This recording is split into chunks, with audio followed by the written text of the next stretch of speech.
pesado aqui.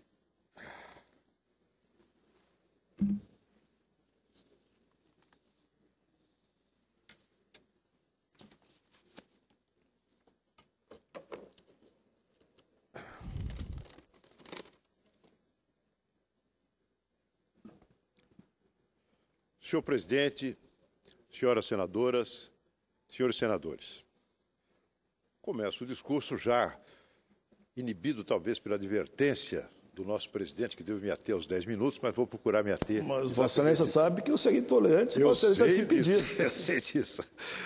Agradeço, é uma honra estar novamente com Vossa Excelência aqui, presidindo a sessão, com a sua proverbial assiduidade, presença e atuação no Senado.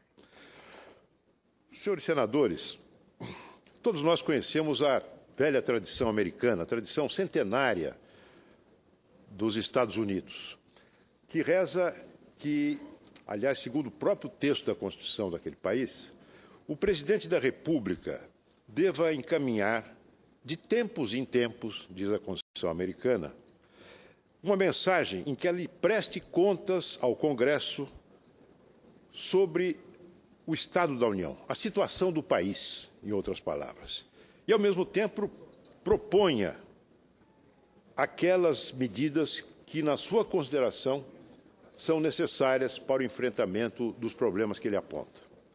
É um grande acontecimento da política norte-americana a mensagem do presidente da República na abertura dos trabalhos parlamentares. Não foi diferente esse ano, senador Paim, quando não apenas o povo dos Estados Unidos, a imprensa americana, mas a imprensa mundial, todos acompanharam com cuidado o pronunciamento do presidente Barack Obama. E já antes da sua mensagem, antes da sessão, o presidente ia soltando aos poucos, divulgando aos poucos trechos do que seria apresentado ao Congresso. Com que objetivo? Com o objetivo de exercer um papel insubstituível do presidente da República, que é dos Estados Unidos, mas também é nosso. Um papel de liderança, um papel pedagógico, um papel de alerta e de mobilização da opinião pública. Mas além do Congresso, mobilizar o Congresso e mobilizar também a opinião pública para que o Congresso, sob o olhar vigilante do povo, tome as medidas que, na opinião do chefe da nação, são necessárias. Ontem, senhor presidente, o ministro Mercadante trouxe à sessão solene do Congresso Nacional a mensagem da senhora presidente Dilma ao Congresso Nacional. Aqui. Eu acompanhei, como todos nós, acompanhei inicialmente com muito interesse, mesmo porque o deputado Beto Mansur, encarregado de fazer a leitura, utilizando todos os seus recursos de antigo radialista e a sua bela figura na tribuna, fez de tudo para enfeitar o texto. Mas, depois de algum tempo, o zum-zum se estabeleceu no plenário. As conversas paralelas.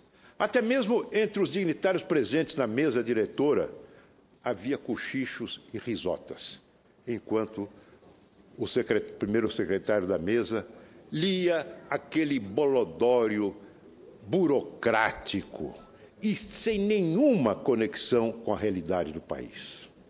Triste, senhor presidente. É como se, depois da declaração da guerra da Alemanha à Inglaterra, quem estivesse no comando do país fosse Neville Chamberlain, não Churchill. Uma coisa pífia, lamento dizer, mas pífia. Um roteiro já desgastado, que já ouvimos, seguimos, que acompanhamos e cobramos em outras oportunidades, um rosário de promessas sempre adiadas. E um país que não existe. Vejam, eu vou apenas dar alguns exemplos, senhor presidente, para não cansar o plenário. Diz a presidente o seguinte: o meu governo tem compromissos com estímulo aos investimentos e aumento da competitividade do país.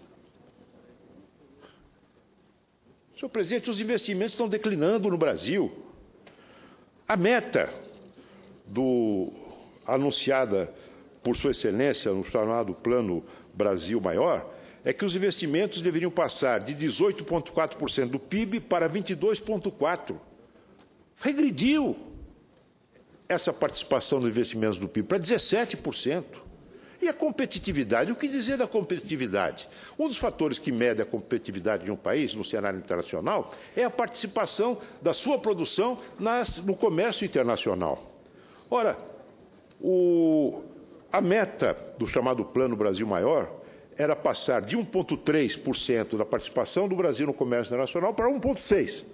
Regrediu para 1,2%. Que produtividade é esta? Que faz com que a indústria desabe na sua participação do PIB. Estamos em 13% da indústria no PIB. A Argentina tem mais de 20%. O senador Requião sabe disso. Produtividade num país que apresenta um buraco crescente nas suas contas externas. Não é esse o Brasil que ela governa.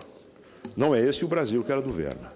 A inflação de Sua Excelência foi mantida em 2014, mais uma vez, dentro do intervalo admitido pelo regime de metas. É claro.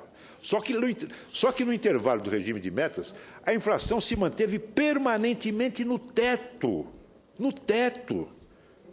O teto é 6,5% de inflação ao ano. Esse ano vai fechar com 6,4% e alguma coisa. No teto. Isso apesar dos preços administrados.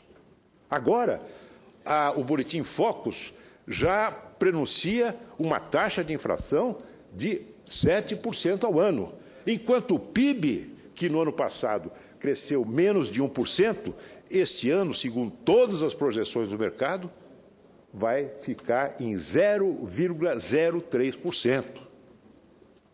Esse é o país que Sua Excelência governa. Ela exalta o nível da dívida líquida do setor público, que estava em 36,2% do PIB, quando, no entanto, o seu atual ministro da Fazenda está preocupado com a dívida bruta, que é de 63% do PIB. Aliás, o ministro da Fazenda, Joaquim Levy, que faz o papel do sapo, na fábula O Sapo e o Escorpião, que todos nós conhecemos. Diante do desafio de atravessar um curso d'água, o escorpião, que não sabia nadar, pede ao sapo para transportá-lo nas suas costas. O sapo desconfia, mas você vai me picar. Aí diz o escorpião, de jeito nenhum. Se eu o picar, eu afundo junto com você. O sapo confiou, atravessou o curso d'água. Quando chegou do outro lado, o escorpião o picou e o sapo morreu. O sapo é Joaquim Levy. E o escorpião é o atual governo. É o atual governo. Deixa completar o chamado trabalho sujo para ver o que vai lhe acontecer. Não tenho dúvidas. A presidente Dilma tenta adorar a pílula, chamando, por exemplo, como se chama, como ela diz, qual é o termo que ela usou, de correções da CID, de outros tributos como o IOF, como o imposto sobre importação de produtos importados, de cosméticos, correção. É tarifaço.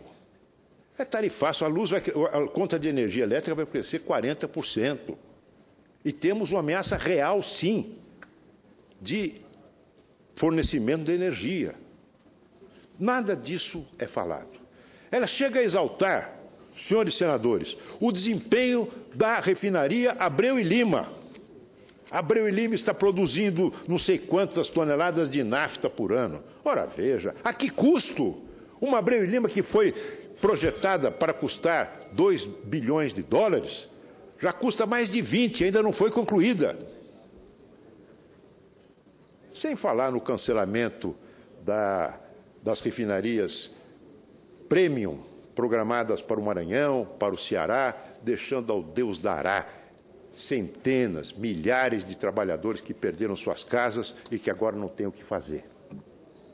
Senhor presidente, esse ajuste é um ajuste duro, um ajuste que vai mexer com o seguro-desemprego, exatamente quando o emprego perde fôlego, vai castigar a mudança no seguro-desemprego, especialmente os mais jovens, de 18 a 24 anos, onde a faixa em que a taxa de desemprego já está em 13%, e onde a maior taxa de rotatividade, Vossa Excelência, que é o homem que veio do mundo do trabalho, sabe disso. aumento de impostos, aumento de juros. E reformas. Que reforma? Reforma política? Reforma política é uma presidente que está instrumentalizando 2 ministros do seu governo, o ministro das Cidades e o ministro da Educação. Para quê? Para formarem um novo partido, de modo a se utilizando dos recursos do governo, cooptar parlamentares da oposição. Uma presidente que compôs o seu ministério com base na mais estrita fisiologia, nomeando pessoas, algumas das pessoas sem nenhuma qualificação. Ela tem ministros que estão de sursi, ministros nomeados temporariamente, até que os ministros já escolhidos por ela, in pectoris, possam saber se estão ou não comprometidos nas investigações do Lava Jato. Este é o padrão de governo que nós estamos vivendo. Senhor presidente, reforma tributária. Perdeu-se a oportunidade, a folga fiscal, de fazer uma reforma tributária que redundasse efetivamente na racionalidade do nosso sistema de impostos, na reforma do ICMS, com a compensação para os estados que se utilizam de benefícios com os fundos de desenvolvimento. Perdeu-se a oportunidade de reduzir tributos. Hoje não é mais possível. O Brasil se equilibra numa corda bamba de um déficit fiscal que é o mais alto desde 2001. Essa é a situação. Por isso, senhor presidente, esta mensagem que pesa muito não tem peso algum. O que pesa, na verdade, foi a mensagem transmitida pelo ministro Aloysio Mercadante. Após a derrota na Câmara, o governo negocia o segundo escalão. Isto aqui não pesa nada. Isto pesa. Isso é argumento para os ouvidos de uma base fisiológica. É o ministro da Casa Civil, que havia sido severamente tosqueado na véspera, na eleição da Câmara, chega ao Congresso, se dirigindo ao Congresso Nacional como se essa fosse uma casa à venda. Venham apoiar o governo que terão seus carguinhos, terão suas bocas. Podem sugerir nomes, talvez até da diretoria que fura poço, como disse uma célebre frase, tristemente célebre, o ex-deputado Severino Cavalcante. Este é o governo. Este é o governo da fisiologia, é o governo que degrada, infelizmente, os costumes políticos do nosso país. Até quando, eu não sei. O senador Luiz Nunes também ficou na previsão